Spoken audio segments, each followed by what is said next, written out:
Number 15. The Hor Rider. The Hor Rider card is unlocked from the Spell Valley Arena 5. He is a very fast building targeting melee troop with moderately high hit points and damage. He appears just like his Clash of Clans counterpart, a man with brown eyebrows, a beard, mohawk, and a golden body piercing in his left ear who is riding a hog. The Hor Rider card costs 4 elixir to deploy. Strategy. His fast move speed can boost forward mini tanks like an ice golem in a push. At the same time, he can also function as a tank for lower hit point troops such as goblins, as he still has a fair amount of health. Most sheep swarms complement the Hor Rider well, as they are nearly as fast as him and usually force more than one card out of the opponent's hand. The Hor Rider struggles with swarms, as they can damage him down and defeat him quickly while obstructing his path.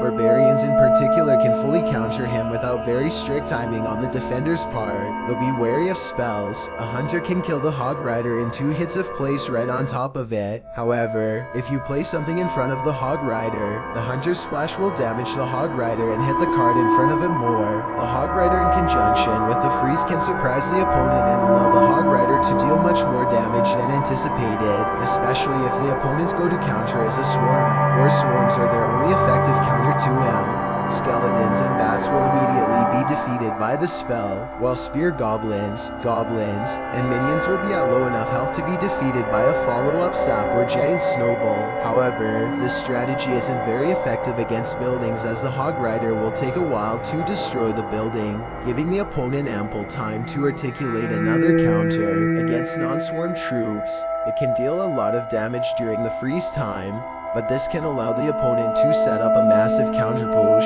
For this reason, players should either only go for a Hor Rider freeze when they have other units backing it up from a counterattack, or if the match is about to win and they need to deal as much damage as possible, it is not a good idea to send in a Hor Rider simply to destroy a building, especially if it is the only building targeting unit available, as defeating crown towers becomes substantially more difficult. Spells or simply waiting out the lifetime of the building are more effective. The exception to this is an elixir collector placed in front of the King's Tower. If a Hor Rider placed at the bridge, he can destroy the collector for a positive elixir trade, though the damage from both Princess Towers will usually mean he does not survive to deal any damage to them. However, if the opponent sends in defending troops, it can be in a deck with several low-cost cards. It might be worth it to simply send the Hor Rider against one building. These decks shuffle their card rotation quick enough that they will arrive to their next Hor Rider before the next building arrives in the opponent's card rotation. Long-range troops like Musketeer and Flying Machine can snipe those buildings, preserving some of the Hor Rider's health, possibly allowing it to get some tower damage. When there are buildings placed in the middle to counter the Hor Rider, understanding the placement of the Hor Rider and the type of building placed can help the Hor Rider to bypass certain buildings. Passive buildings such as spawners and elixir collector have a larger hitbox than defensive buildings, which means that if a passive building was placed 3 tiles away from the river in the middle of the opponent's side, then it is impossible for the Hor Rider to bypass that placement, as the Hor Rider will get pulled to that building. Defensive buildings have a smaller hitbox than a passive building, which means if a defensive building was placed 3 tiles away from the river in the middle of the opponent's side, a Hor Rider placed at the very left or right side of the arena may be able to bypass it due to its smaller hitbox. If the player has a building already placed down in the center of the arena, and the opponent tries to bypass it with a Hor Rider at the edge of the arena, they can use certain air troops to push the Hor Rider towards the building as it jumps over the river, effectively denying the bypass attempt. They must be already hovering over the correct placement, as very quick reflexes are required to correctly perform this technique. For bats, skeleton dragons, and minion horde, they should be placed right in front of the Hor Rider as soon as it is deployed. For minions, skeleton barrel, mega minion, flying machine, electro dragon, baby dragon, inferno dragon, balloon, and lava hound, stagger the above placement 1 tile to the right if the Hor Rider is placed on the left side of the arena, and vice versa. They can also use ground troops to achieve the same result. Something like an ice golem deployed at the Hor Rider's landing spot will obstruct his path and force him to go around the unit, which causes him to be closer to the building instead of the crown tower. The Hor Rider can kite very fast non-building targeting troops due to his own very fast speed, and building only targeting if he is placed on the 4th tile from the bridge. Slightly immediately into the opposite lane. He can also stall grounded units when placed right at the bridge. He will pull them towards him while deploying, and then be entered again by them when he jumps over the bridge. After landing, he will pull them back. This can be useful when the player needs to deal damage in the same lane they are defending.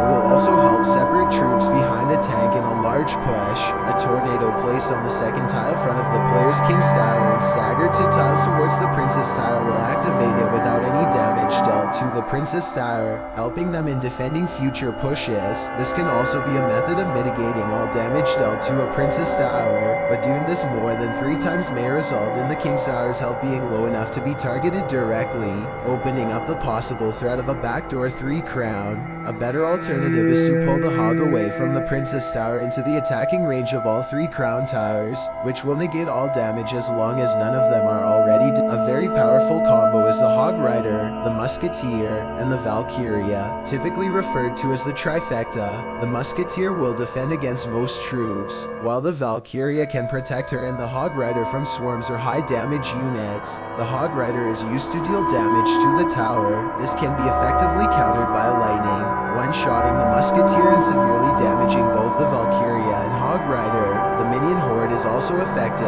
but the enemy can zap them and the Musketeer will one-shot them all. Even if the Musketeer is defeated, the Hog Rider and Valkyria will have enough time to severely damage the tower. The Hog Rider should be placed behind the Valkyria to give it a boost so that it stays in front of the Hog Rider, protecting it. A Hog Rider combined with a Goblin Barrel can be awkward for the opponent to defend against. Timing it so that the Hog Rider is tanking the tower shots for the Goblins is the most effective way to deal damage. However, a Barbarian Barrel can shut this down with minimal tower damage for a positive elixir trade, as long as the Goblin Barrel was placed directly on the tower. Pairing the Hog Rider with the balloon can deal devastating damage. If executed properly, the Hog Rider will act as a tank while the balloon threatens to deal massive damage.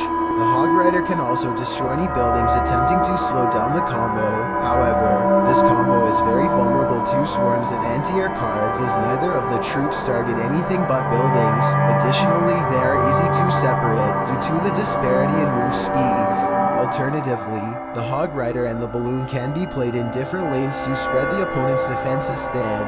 However, the Hog Rider can be paired with the Lumberjack as both a swarm bait and damage combo. It is a very fast combo with an extremely high damage output potential, so the enemy will likely try to counter it with a swarm. If this happens, use a spell like arrows to render the opponent defenseless. If they manage to defeat the Lumberjack, the dropped rage will make the Hog Rider even more dangerous than it normally is. A fast and deadly combination is the Hog Rider and Mini PKK combo. Both units are fast, but the Mini PKK does much more damage and does not attack only buildings, so the Mini PKK can deal with troops like the Executioner and Musketeer. However, this combo can be defeated with swarms like Skeleton Army, which will defeat both of them since neither of them can deal area damage. They are also unable to target air troops, so the minion horde can stop this easily. A risky play is to deploy the Hog Rider at the bridge as soon as the match starts. If the opponent does not react fast enough, the Hog Rider will deal a significant amount of damage to the Princess Tower. This can also allow the player to quickly scout the opponent's deck if they happen to react to him fast enough.